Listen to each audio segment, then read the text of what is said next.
welcome to The Explainer. Today we're unpacking a truly mind-bending concept from Chapter 170, the decentralized network of human temptation. Now, we're going to completely challenge that age-old idea that corruption is just, a localized disease for villains sitting in high castles. Instead, we are going to look at how it actually operates on a completely democratic baseline of universal vulnerability. Okay, let's dive into this. We've got 5 key areas on the agenda today. We'll start with the democratic baseline, map out the topology of the field, dissect the anatomy of microfevers, look at ecological exhaustion, and finally resolve everything with the wet ledger. Let's get right into it. Chapter 1. The Democratic Baseline and the Immortal Kitchen. This is where we examine the sovereign substratum. So, the source material completely debunks what is known as the illusion of exceptionalism. And it is exactly that, an illusion. Evil isn't some exclusive VIP club reserved for the elite. Vulnerability to temptation is, well, it's completely uniform. The internal matrix of a common miner is absolutely fundamentally identical to the internal matrix of a Grand Archon. There is no cursed few. There is only the biological and material architecture of ordinary mortals. Which brings us directly to Vassago's axiom, quote, "A shadow that requires a palace to thrive is easily starved, but a shadow that nests inside a common kitchen is immortal," unquote. Think about the sheer weight of that for a second. The cosmic shadows don't need grand, theatrical blood contracts to survive. No, they rely on the natural resonance of human free will, just operating in ordinary, everyday material spaces. It's brilliantly simple. Chapter 2. Topology of the Field. Anchors versus relay stations. Now, if the shadows are in the kitchen, how do they actually connect? Well, on one hand, we have active anchors. These are singular, high-profile leaders who intentionally broadcast a dark signal. But the true terrifying power, that lies in the relay stations. We're talking millions of ordinary citizens amplifying that signal through simple, unexamined selfishness. A relay station doesn't require a dark pact at all.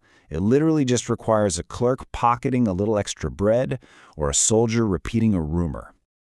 Mathematically, this whole concept is captured by Ilian Marr's network propagation factor.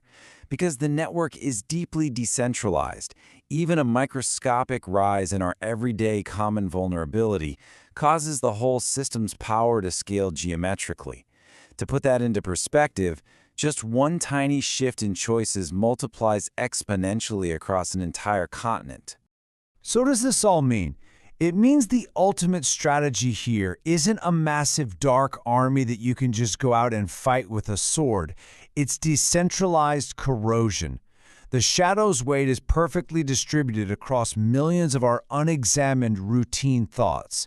Entire communities are actively participating in a global conquest without ever even realizing it. Chapter 3. Anatomy of Daily Microfevers. So what do these daily thoughts actually look like in practice? The critical takeaway here is that shadows don't invent net new flaws. They exploit our pre-existing stress lines. Take pride, for example. It starts as a perfectly natural survival drive for dignity, right? But then it expresses itself as a stubborn artisan refusing to admit a structural mistake just to save face. Or greed, rooted in the totally legitimate anxiety of securing winter food, but then distorted into this low-grade comparison fever and micro-cheating in the local market. Let's trace the linear progression of wrath to see exactly how this scales. It starts at step 1 with a trivial daily slight, maybe a rude coachman or an insulted merchant. Step 2, well, it becomes a nurtured grievance. Step 3, it morphs into a cultural grudge. And finally, step 4, it transforms into the hidden transmission lines for future war. The baseline fractures of our ordinary routines literally pave the road for a global conflict. And mathematically speaking, these microcracks in pride create what the text defines as social brittleness. Think of it like a bridge that refuses to sway in the wind. When an entire society refuses to look vulnerable, the overarching structure completely loses its elasticity, and eventually it just snaps. Which leads us straight to the residual hatred propagation formula. That progression of wrath we just talked about, it isn't just a poetic metaphor. It is a harsh, mathematical reality where ordinary citizens become literal conductors for hostility. Chapter 4: Zero-Sum Lenses and Ecological Exhaustion. Let's look at how this ultimately depletes our world. Envy operates as this toxic lens of comparison, enforcing a zero-sum ledger that actively pulls down anyone excelling just to ensure artificial alignment. And lust? It distorts intimacy into standard transactional consumerism. It treats human commitments as short-term assets used purely for sensory stimulation. To emphasize these systemic impacts even further, consider gluttony. It manifests as a literal industrial engine of resource destruction. It's a series of micro-banquets of anxiety, where citizens overconsume simply to sedate their existential dread. And sloth? Sloth is the default state when free will just grows exhausted. It destroys a city not by fire but by quiet, comfortable neglect. It's a systemic deceleration of care that acts like a moral frost over society. When you combine that envy and lust operating at scale, you get a mathematical index for relational erosion. It's the exact formula for turning profound human connections into depleted, transient assets. All of this results in complete moral entropy. It is the inevitable thermodynamic endpoint when free will is totally exhausted. And that moral frost of sloth just freezes the entire decentralized network.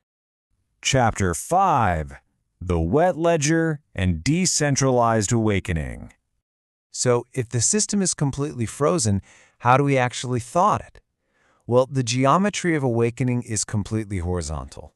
While a centralized fall happens from the top down through those corrupted anchors we discussed, a decentralized awakening collapses the system from the bottom up through ordinary micro-victories. Because the network is built on the ordinary thoughts of common men, redemption requires absolutely no mythical savior. It only requires conscious restraint. Let's ground this lofty philosophy in reality for a second. What does a micro-victory actually look like? Well, it's a weaver fixing a bad thread at his own expense instead of just passing it off.